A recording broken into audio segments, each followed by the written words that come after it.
సరికొత్త టిఫిన్‌తో ఈరోజైతే నేను మీ ముందుకొచ్చేసానండి. ఏంటి సరికొత్త టిఫిను?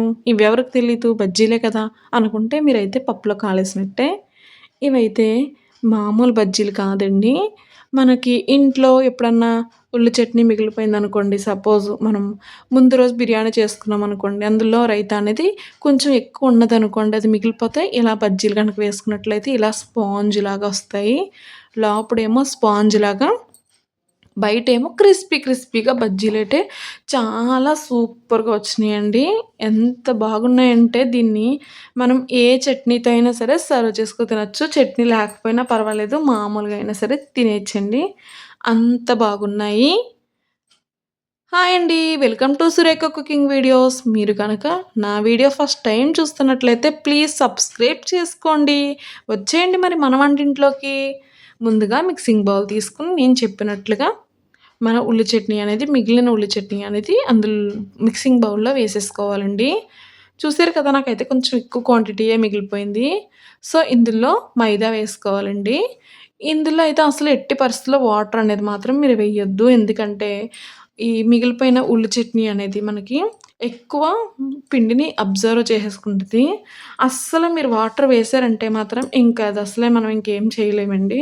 సో, వాటర్ వేయకుండానే పిండనేది కలుపుకోవాలి. సో, మీకు ఒకవేళ తక్కువ ఉల్లి చట్నీ గనక మిగిలి ఆహ్, ఎక్కువ క్వాంటిటీలో మనకి టిఫిన్ బజ్జీలనేది కావాలనుకుంటే అప్పుడు కొద్దిగా వాటర్ వేసుకోండి. సో, నెక్స్ట్ ఇంగ్రీడియెంట్ వచ్చేసి మైదా పిండంతా కూడా వేసేసుకున్న తర్వాత మనం వాము, కొద్దిగా వంట సోడా, అలాగే సాల్ట్ కూడా సరిపడగా వేసేసుకొని బాగా కలిపేసుకోవాలండి. కలిపేసుకొని ఇదొక నైట్ అంతా కూడా వదిలేయాలి. బయటే వదిలేయాలి. ఫ్రిడ్జ్‌లోని గట్టా ఏం పెట్టొద్దండి. సో, ఒక నైట్ అంతా అయిపోయిన తర్వాత నేనైతే తీసి చూస్తున్నాను. చూసారు కదా!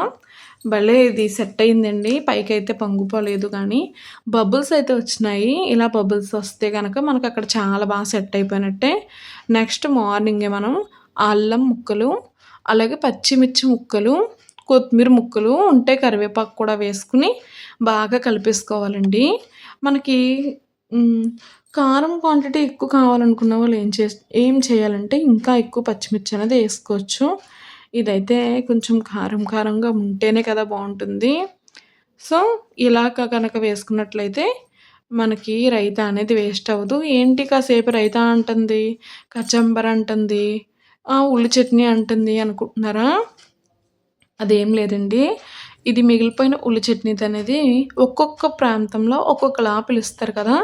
కొన్ని చోట్ల రైతా అంటారు. కొన్ని చోట్ల కచంబర్ అంటారు. కొన్ని చోట్ల ఉల్లి చట్నీ అంటారు. మేబీ ఇంకా ఏమన్నా పేర్లతో పిలవచ్చేమో నాకు తెలీదు. సో, నాకు తెలిసినయయితే ఈ మూడే కదా! సో, మనం ఇలా బాగా కలిపేసుకున్న తర్వాత మనం బజ్జీల కింద వేసేసుకుంటమే. ఇంకా బాగా వేసేవాళ్ళేంటంటే భలే అందంగా రౌండ్‌గా కూడా వేస్తారు. నాకైతే పొద్దున్నే కంగారులో నేను కొంచెం అటోపిటుగానే వేశానండి.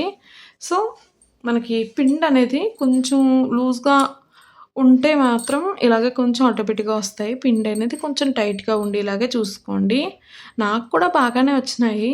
సో, ఇవన్నీ కూడా మనకి గోల్డ్ కలర్‌లో బాగా ఫ్రై అవ్వాలండి. చాలా బావుంటుందండి టేస్ట్ అయితే. దీన్ని మనం ఏ చట్నీతో అయినా సర్వ్ చేసుకోవచ్చు. మెయిన్‌గా ఇందులోకైతే అల్లం చట్నీ అయితే చాలా బావుంటుంది. ఏం చట్నీ కూడా లేకపోయినా పర్వాలేదండి. ఎందుకంటే మనం ఇందులో అల్లం, పచ్చిమిర్చి, కొత్తిమీర ఇవన్నీ వేసుకున్నాం కదా! అలాగే తినేసినా సరే చాలా బావుంటాయి. సో, మొత్తం అన్నీ కూడా అలాగే వేసేసుకుంటున్నానండి నేనైతేని. ఇదెప్పుడు కూడా మనకి హై ఫ్లేమ్‌లో పెట్టి వేయించుకోవాలి. లో ఫ్లేమ్‌లో పెట్టి వేయించుకున్నారంటే ఏమవుతుందంటే ఇది ఎక్కువ ఆయిల్ అనేది అబ్జర్వ్ చేసేసుకుంటాయి బజ్జీలు. సో, మనకి హై ఫ్లేమ్‌లో పెట్టేసి వేయించుకోండి సరిపోతుంది. చాలా సెట్ అవుతుంది. ఎందుకు వేస్ట్‌గా పాడేసుకుంటామండి. కొంచెం మిగిలితే అందులో ఇంకొద్దిగా వాటర్ వేసుకొని అప్పుడు పిండి వేసుకోండి. మీకు మార్నింగ్ కల్లా టిఫిన్‌కి ఒక టిఫిన్ రెడీ అయిపోతుంది కదా! ఆ! సో, ఇలా కూడా మనం ఇది యూజ్ చేసుకుంటే మనకి యూజ్ అవుతుంది కదా! సో, ఇది ఎవరికైనా తెలిస్తే కామెంట్ చేయండి. ఒకవేళ తెలియకపోతే మీరు కూడా ట్రై చేయండి. చాలా బాగా అనేదొస్తాయి. మా ఇంట్లో వాళ్ళందరూ కూడా చాలా బావున్నాయని చెప్పి తిన్నారు. పొగిడారు కూడాను. సో, ఇంట్లో మనం ఏమైనా చేస్తే ఎనకాల తిన్నవాళ్ళు సూపరుందంటే మనకొచ్చే ఆనందమే వేరు కదా! సో, మీ ఇంట్లో వాళ్ళ చేత సూపర్ అని అనిపించుకోవాలంటే ఇలాగా వేడి వేడిగా మిగిలిన ఉల్లి చట్నీతో ఇలా సర్వ్ చేసి పెట్టండి. నేనైతే పల్లి కొత్తిమీర చట్నీతో సర్వ్ చేశాను. ఈ చట్నీ కూడా మనకి మన యూట్యూబ్ ఛానల్ అనేది షార్ట్ కింద అప్లోడ్ చేశాను. ఇంకెందుకు లేటు తొందరగా వెళ్ళి చూసేయండి. చూస్తేనే నోరు ఊరిపోతుంది కదా! ఎంతో బాగా వచ్చినాయండి. ప్లీజ్ అండి నా వీడియో గనక మీకు నచ్చినట్లయితే ప్లీజ్ లైక్ చేయండి, షేర్ చేయండి, సబ్స్క్రైబ్ చేయండి. So thank you for watching my video.